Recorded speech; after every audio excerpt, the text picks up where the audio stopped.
त्यांच्याकडनं जप्ती करण्यासारखं काही नसतानाही इन्व्हेस्टिगेशन ऑफिसरनं कोर्टासमोर जे सांगितलेला विषय आहे त्यांच्याकडनं जप्ती करायचे ते अतिशय चुकीचा विषय. मुळामध्ये हा जो FIR नोंदवत असताना जे कलम लावण्यात आलेत खंडणीची, खंडणी मागितली आणि खंडणी दिली आणि खंडणी घेतली, याच्यामधले वेगवेगळे प्रकार BNSS कायद्यात नवीन कायद्यात आलेले आहेत. त्याच्यामध्ये 308, 2, 3, 4, 5 लावलेले. मुळामध्ये या या FIR मध्ये 308, 5 हे लागू होत नाही. हे लागू होत नसताना ह्याच्यामध्ये 308, 5 लावलं जे की मुळात चुकीचं आहे. म्हणजे मी आपल्या मीडियामार्फत मी सर्वांना आवाहन करतो की जे कायद्याचे अभ्यासक आहेत त्यांनी कलम 308, 5 पाहावं आणि FIR पाहावं. हे जर पाहिलं तर या प्रकरणातली वस्तुस्थिती जी आहे ती महाराष्ट्रासमोर येईल. जे या ठिकाणी जे चालू आहे की कस्टोडियल इंट्रोगेशनच्या अनुषंगाने जे मुद्दे मांडले त्याला गृहीत धरून कोर्टाने जरी 14 दिवसाचा PCR दिला असला तरी परंतु या प्रकरणामध्ये जी पार्श्वभूमी आहे ही सगळी परिस्थिती जर पाहिली तर कोर्टाने आज जरी आमचं म्हणणं ऐकून घेतलं नसलं तरी कदाचित आमचा जो कोर्टासमोर युक्तिवाद झालाय कदाचित तो 14व्या दिवशी PCR संपेल त्या दिवशी तो कन्सिडर करण्यात येईल. परंतु मी आपल्या या मीडियाच्या माध्यमातून सर्वांना आवाहन करतो जे कोणी कायद्याचे अभ्यासक आहेत त्यांनी कलम 308, 5 पाहावं आणि FIR पाहावं. मला असं वाटतं की हे जर पाहिलं तर या प्रकरणातली वस्तुस्थिती जी आहे ते महाराष्ट्रासमोर येईल आणि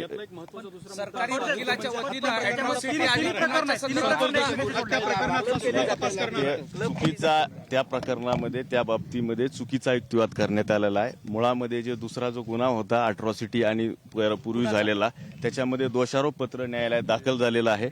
आणि दुसरी महत्वाची बाब त्यांनी जरी तपासामध्ये असं म्हणत असतील की त्या प्रकरणाच्या संदर्भात जो विषय आहे तो तपासाचा भाग आहे, आज त्याच्यावरची टिप्पणी करणं संयुक्तिक होणार नाही. परंतु आज प्रथमदर्शनी जो खंडणीचा FIR आहे त्यामध्येच त्यांना कोर्टामध्ये हजर केलं आणि त्याच्यामध्ये ती PCR मागितली आणि त्यांना 14 दिवसाची PCR.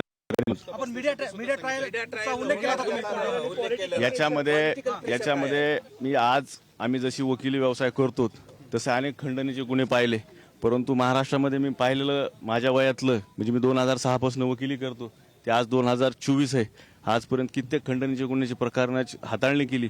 परंतु या ठिकाणी मला सांगायचं मीडिया ट्रायलच्या म्हणजे मीडिया ट्रायल जे आहे की 14 दिवसाची सुद्धा कोर्ट पोलीस कस्टडी देतं. कारण प्रकरण जर पाहिलं तर ज्या गुन्ह्याला 10 वर्षापर्यंत शिक्षा आहे ते पण 308, 5 चुकीचं लावलेलं आहे. ते जर लावलं नसतं तर सर्वोच्च न्यायालयाच्या आदेशाप्रमाणे 7 वर्ष शिक्षाला नोटीसवर त्यांना सोडावं लागलं असतं.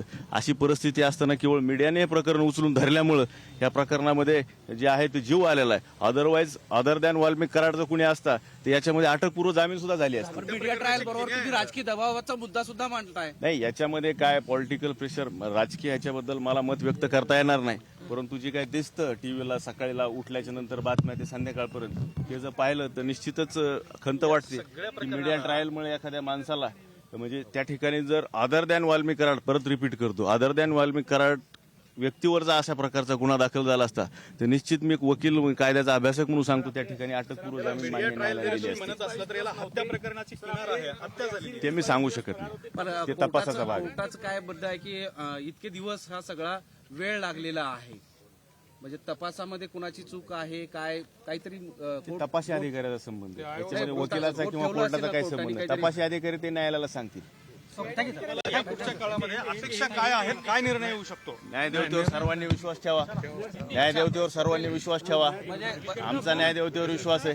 न्यायदेवता वाल्मिक कराड माझ्या पक्षकाराला न्याय देईल. नाही, 2 गुन्हे क्लब करण्यासंदर्भात ते मी सांगू शकत नाही.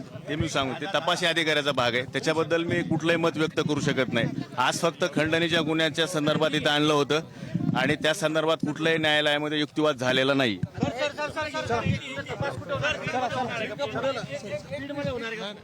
वाल्मिक कराडचे वकील माध्यमांशी संवाद साधत होते आणि खंडणी प्रकरणी आता वाल्मिक कराड याला CID कोठडी 14 दिवसांची देण्यात आलेली आहे.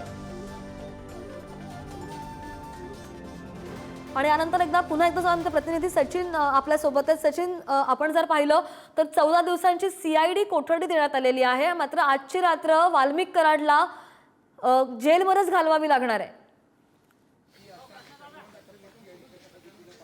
नक्कीच इथून पुढची जी 14 दिवस आहे पोलिसांच्या कस्टडीमध्ये वाल्मिक कराडला काढावी लागणार आहे. कारण की या 14 दिवसांची कस्टडी न्यायालयाने त्यांना सुनावलेली आहे. त्यामुळे आता पुढचे 14 दिवस हे CID पूर्णपणे तपास करणार आहेत. त्यानंतर पुढे मग निर्णय काय होतो, न्यायालय कुठला निर्णय देतं हे पाहणं महत्वाचं राहणार आहे. श्रद्धा, हो, आता जे कराड यांच्या वकिलांनी म्हटलं ते सुद्धा आपण पुन्हा एकदा आपल्या प्रेक्षकांना सांगूया. वकिलांचं काय नेमकं म्हणणं होतं? वकिलांचं असं म्हणणं होतं की या ठिकाणी असं दिलं जात नाही, मात्र हे दिलं गेलेलं आहे, कुठेतरी कलम पाहावी असं देखील. आता या ठिकाणी सरकारी वकील आहेत.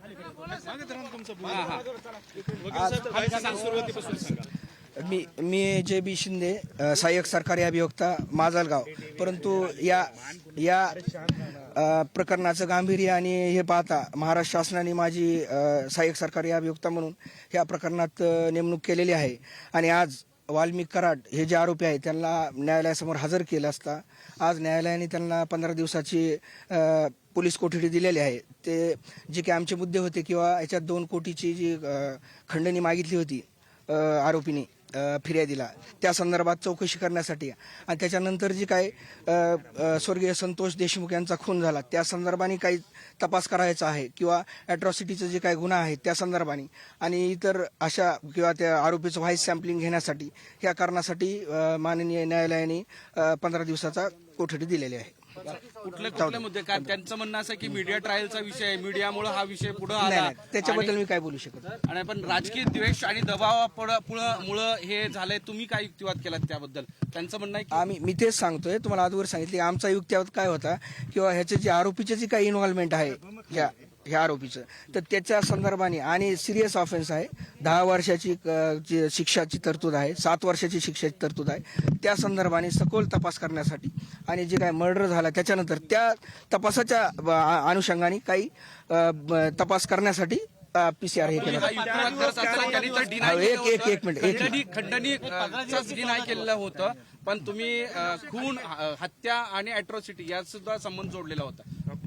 जोडल्या नाही. तपास जी काय आहे, जी तपास अधिकारी आहेत त्यांनी आम्ही हे असे मुद्दे कोर्टासमोर मांडले आणि ते कोर्टाने मान्य करून PCR दिलेला आहे. त्यांचं म्हणणं होतं 14 दिवसाचा PCR मिळाला, तुम्ही म्हणता 15 दिवस. 15 दिवस PCR ची मागणी केली होती, 15 दिवस PCR ची मागणी मान्य झालेली आहे. पण 15 की 14 काय जण 15 मी सांगतो. आणि हत्याच्या प्रकरणाशी देखील संबंध असल्याचा आपल्या सीआयडीला संशय आहे का आणि तशा पद्धतीने आपण काही मांडणी केली आहे का? हो, तसा संशय आहे म्हणून ती आम्ही मुद्दा तोही मांडला विद्यमान न्यायालयासमोर आणि त्या मुद्दा सुद्धा न्यायालयाने आता पूर्ण टोटल ऑर्डर आलेली नाही, फक्त किंवा 15 दिवसाचा PCR मिळाला एवढे झाले. डिटेल ऑर्डर झाल्यावर आम्ही तसं हे करू. वकिलांनी केस लढायला नकार दिला, नंतर तुमची नेमणूक झाली. काय SS देशमुखच्या ऐवजी तुम्ही मी सुरुवातीलाच आपल्याला सांगितलं की मी माझी सहाय्यक सरकारी अभियोक्ता माजलगाव येथे माझी नेमणूक आहे, परंतु ह्या जे गंभीर गुन्हा असल्यामुळे आणि ज्याचे जास्त गांभीर्य असल्यामुळं शासनाने माझी नियुक्ती या प्रकरणात केलेली आहे.